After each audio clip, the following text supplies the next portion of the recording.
Cette semaine dans les actualités du monde chrétien, la réécriture de la Bible, la tentative du gouvernement chinois de changer la parole de Dieu et sa représentation choquante de Jésus. Bonjour à tous. Bienvenue à l'édition de cette semaine des actualités du monde chrétien. Je suis Laurent Kinsilla. En Chine, écoutez ça. Le Parti communiste est au milieu d'un projet de 10 ans pour réécrire la Bible. Une version qui sera ensuite imposée aux chrétiens chinois. L'un des changements dans cette nouvelle Bible transforme Jésus en meurtrier. Notre envoyé spécial, Jackie Dominique, nous raconte l'histoire.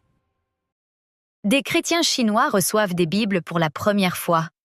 Avec jusqu'à 130 millions de chrétiens chinois déclarés et la croissance explosive continue de l'Église souterraine, il y a maintenant beaucoup plus de chrétiens en Chine que de membres du Parti communiste. La persécution des chrétiens par le gouvernement chinois n'a fait qu'entraîner une croissance encore plus importante de l'Église, amenant le Parti communiste à cibler maintenant la Bible elle-même, avec ceux qu'il appelle une mise à jour, avec des valeurs socialistes et la suppression des passages qui ne reflètent pas les croyances communistes. Les Chinois ne se contentent plus de toutes ces tentatives pour forcer les chrétiens à renier leur foi. Alors maintenant, ils sont passés à un niveau où ils essaient de réécrire les Écritures, de les confondre et de les empêcher de devenir chrétiens.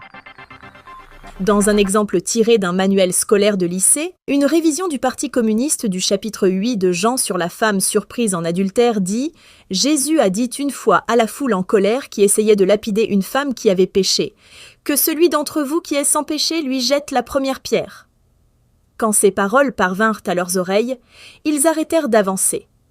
Quand tout le monde fut parti, Jésus lapida lui-même la femme et dit « Je suis aussi un pécheur. » Nous avons vu l'escalade. Les Bibles pour enfants sont totalement interdites et toutes les applications bibliques ont été retirées de force de toutes les boutiques d'applications de commerce électronique. Des millions d'enfants chrétiens chinois ont été forcés de signer un formulaire renonçant publiquement à leur foi. L'enjeu pour le Parti communiste chinois est le contrôle. Il s'agit toujours de contrôle, et il voit l'Évangile, il voit le message chrétien comme quelque chose qui enlèverait le contrôle au Parti communiste. Donc cette nouvelle traduction socialiste de la Bible n'est qu'une étape de plus pour le Parti communiste chinois dans sa tentative de contrôler l'Église et de récupérer réellement le christianisme comme moyen de contrôler le peuple et de l'aider à servir les intérêts du parti. Mais un pasteur chinois aurait déclaré « Les dirigeants ont choisi un ennemi qui ne peut jamais être emprisonné. Ils sont condamnés à perdre. »